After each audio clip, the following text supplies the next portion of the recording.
السلام عليكم ورحمة الله تعالى وبركاته. متتبعات ومتتبعي قناة فاطمة مجيد، مرحبا بكم. اليوم فيديو جديد على القناة. اليوم حبيت نشارك معاكم هذا النهار معيطة فيه لصاحبتي، شحال هادي ما جات لعندي، واليوم قررت نعيط عليها. جيت قاعد معايا ودير معايا كاسكروط. بقوا معايا حتى نهاية الفيديو. اول حاجه بديت بها هو عصير طبيعي بدون سكر كيف ما العاده. هنا عندي حبتين من الكيوي، عندي الخوخ، عندي 2 حبات من الموز، 3 حبات من التفاح، إجزاص والفراوله. في المونينيكس درت الفواكه ديالي ودرت معاهم داك مركز البرتقال وكأس من الماء باش نطحن الفواكه ديالي. طحنت الطحنة الأولى ودرك كنكمل الثانية. هنا العصير وجد كما كيبان لكم خاتر. اللون ديالو هنا جاني فاتح بزاف، غنزيد له الفريز باش يعطيني اللون احمر اكثر. كيف ما كيبان لكم في الصورة خاتر.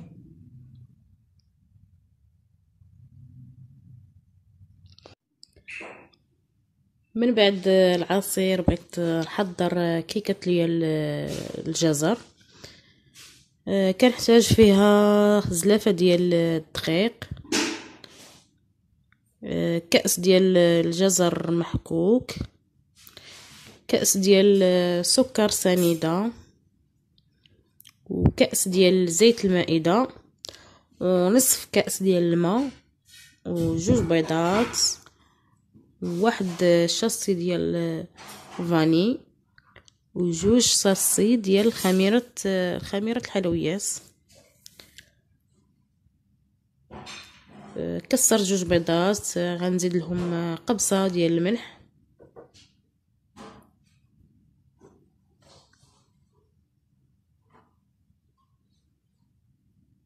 هاد الكيكه ديال الجزر صحيه بالنسبه للاطفال.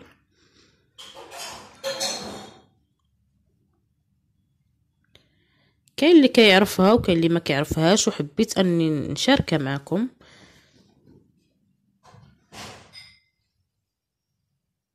كنضرب البيض مزيان، كنزيد له داك الشاصي ديال الفاني. يمكن لكم تزيدوا 2، او يمكن لكم تضيفوا الروح ديال الفاني.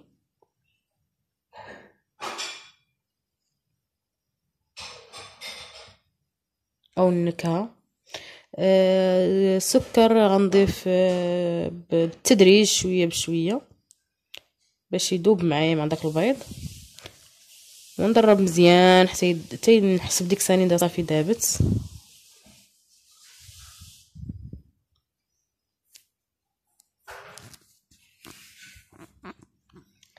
دابا غنضيف الزيت حتى هو بالتدريج باش يدخل ليا مع العناصر كاملين.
دابا غنخلط هاد الكميه اللي تبقات وغنضيف لها ديك الخميره الكيماويه.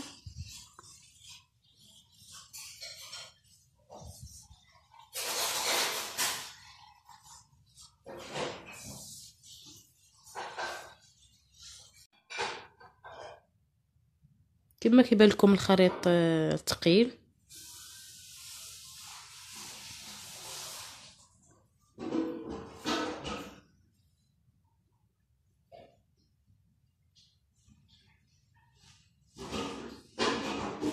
انا هاد الكيك درتو في المول داك الطويل.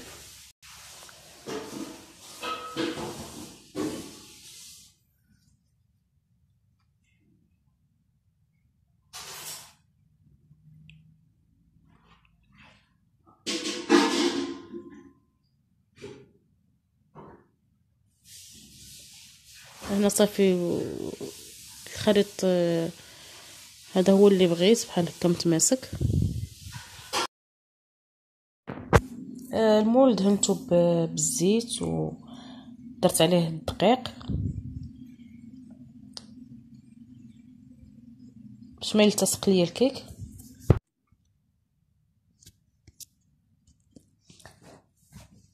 صبيت الخليط ديال الكيك في المول كما كيبان لكم.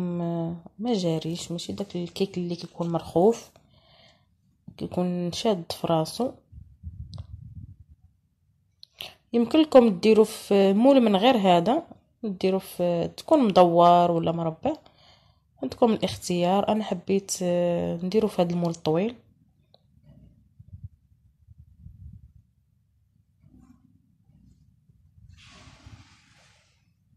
دابا غندخلها الفران ومنين طيب غادي نوريها لكم ان شاء الله.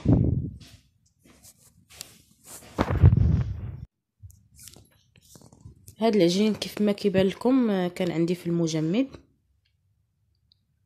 كان شاط ليا، كنت صايبت به لي طارت صغار وقلت علاش لا ما نديرش في الفريغو، نحتاج واحد النهار مره اخرى ان شاء الله وغادي نحضر معكم. انا جبدته بكري شويه من المجمد باش نلقى العجينه مرخوفه، نحيد من هذاك الثلج. انا كنسرحها في ديك البلاستيكه.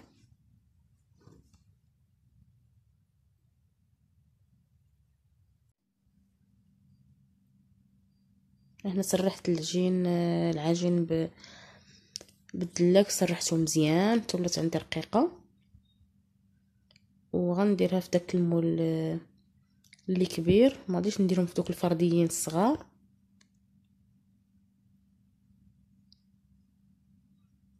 وكتجي هائله كيجي اللون ديالها محمر. غادي نشاركها معكم ان شاء الله. العجين درتو في هذا المول هذا، كنحيد دوك الزوائد لان الحشوه غنديرها قليله، ما غاديش تكون عندي واحد الحشوه اللي كثيره باش نخلي دوك الجوانب طالعين بزاف. غنقادها مزيان، نحيد دوك الزوائد كاملين.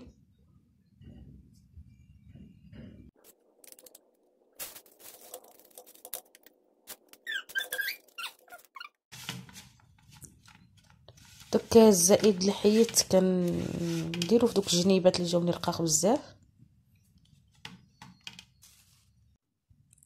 ثقبت العجين باش ما يتنفخ ليا ويخسر ليا الشكل ديالو. ثقبتها مزيان من الجناب ومن الوسط.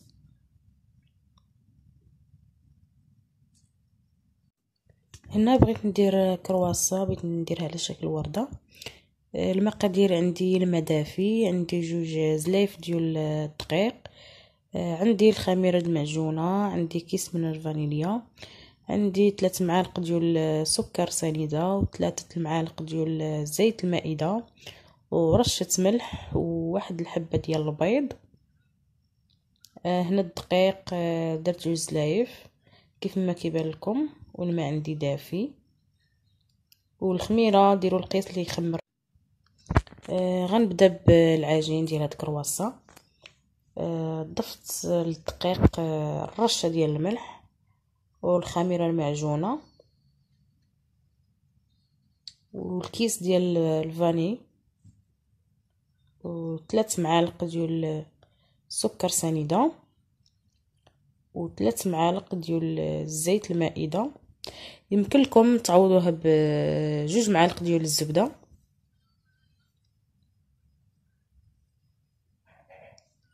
غنضيف عليهم ديك الحبه ديال البيض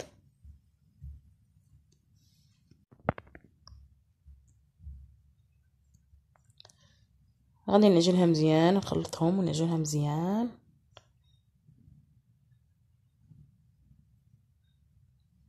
درت كميه قليله اللي تكفيني غير هذا النهار هذا.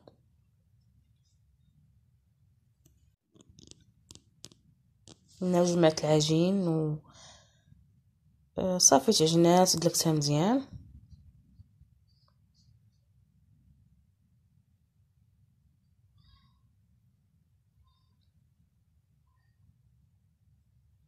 غادي نغطيها بكيس بلاستيكي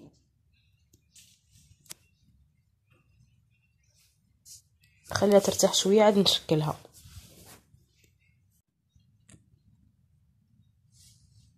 هنا غادي نبدا نشكل في العجين. ارتاحت ليا العجينه غادي نقطعها طريفات متساويين.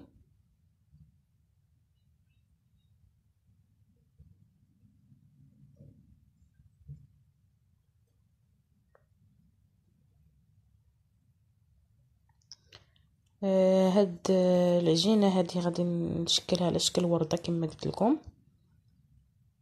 كيجي شكل هاد الشكل ديالها كيجي زوين كما كيبان لكم. كنحربلها. انا هنا غندير 2 اشكال، واحد الشكل ديال ورده وشكل الاخر كيكون مفتوح عليها شويه كتكون فيها فتحه من الوسط.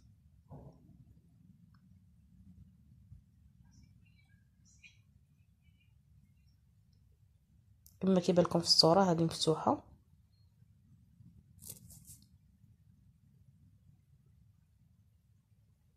اللي غنديرها على شكل ورده ما كنسرحش العجينه بزاف، ما كنحربلهاش بزاف، كنخليها شويه غليظه.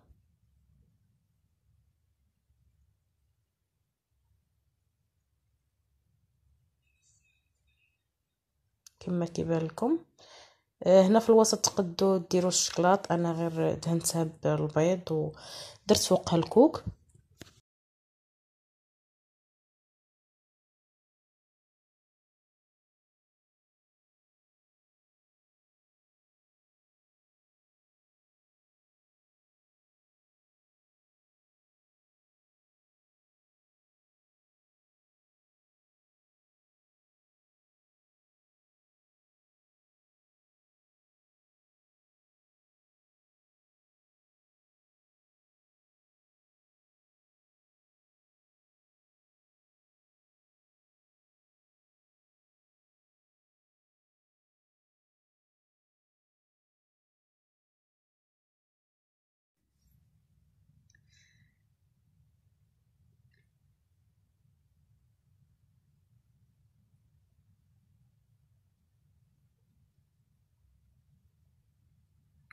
حتى هذه اللي كتكون عليها فتحه من الوسط كيجي الشكل ديالها زوين. اختاريت ندير 2 اشكال، ما نديرش اشكال واحد.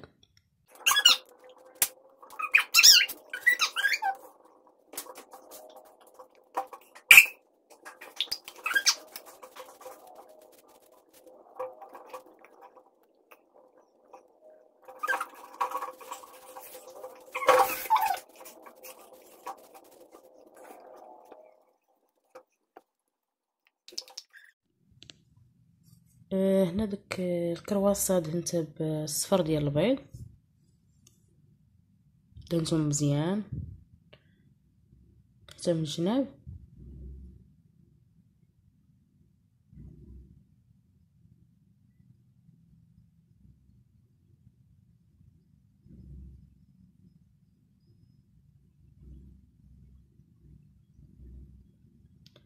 هنا اللوز ايفيلي كسرته شويه درتو في هاد اللي مفتوحين من الوسط.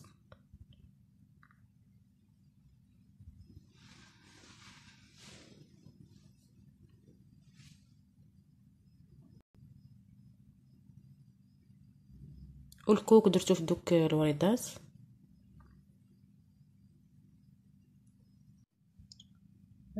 هاد الكيك ديال الجزر جا محمر، اللون ديالو جا زوين. وحتى هاد الطارطه هادي جات محمره. هنا غندوز للتزيين ديال الكيك ديال الجزر. درت من فوقها العسل، تقدروا ديروا الكوفيتير، ودرت من فوقها اللوز والكركاع كسرتهم. التزيين دائما كيبقى اختياري، تقدري تخليها سامبل كاع ما تزينيها عادي.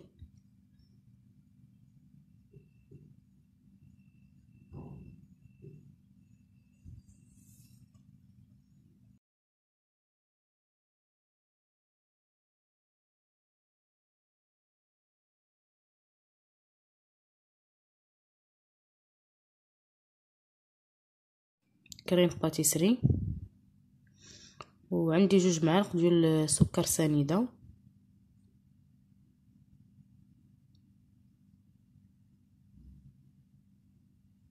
غادي نخلطهم على البارد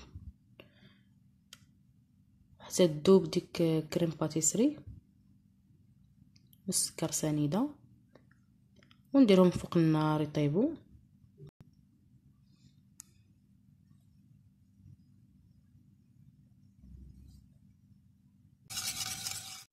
هنا الخليط درتو على النار حتى بانوا دوك الفقاعات. هنا صافي طاب. كيف ما كيبان لكم الكريمه متجانسه، ما قاصحاش بزاف. كنسرحها في هاد الطارط كامله.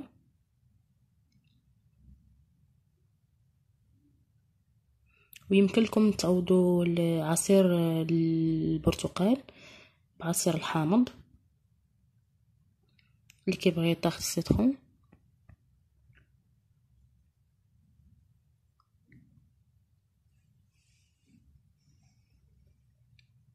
هنا جاتني الحشوه، عفوا جاتني الكريمه نيشان مع الحجم ديال لاطارط. دابا غادي ندوز للتزيين. غادي نزين بالفريز. كل حبه قسمتها على 4 ودرتو هكا في الجوانب. درت 4 في الجوانب، وغندير في الوسط. والاذواق لا تناقش، كل واحد وطريقه التزيين اللي عنده. انا فضلت نزين بفريز، داك اللون الاحمر غيجيني مع البرتقالي.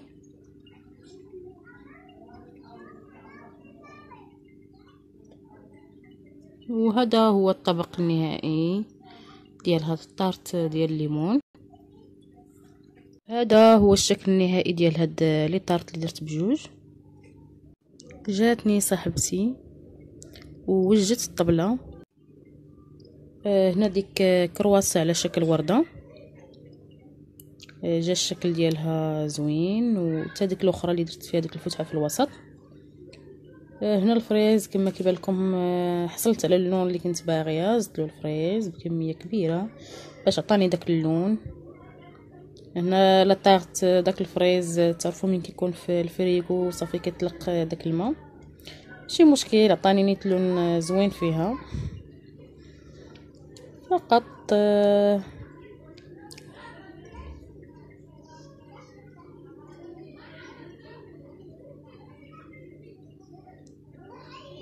هذا هما الاشكال النهائيه ديال الاطباق اللي وجدت معكم. وتينا وجمعنا. شحال هذه ما جاتني. الطبله ديال اتاي حتى هي وجدتها، تيت لهم انا. مرحبا بكم اللي بغى كاس، مرحبا به. مرحبا وسهلا بكم كاملين. الفيديو وصل للنهايه. كنتمنى ان هذا الفيديو يكون استفاده لكم. الاطباق اللي وجدت الكسكروت، ما بغيت نطول في الفيديو. كنتمنى انه ينال الاعجاب ديالكم، وكنتمنى من اي وحده زارت القناه وشافت هذا الفيديو وعجبها انها تشارك في القناه وتفعل الجرس باش يوصلها كل جديد. الى اللقاء في فيديو قادم ان شاء الله.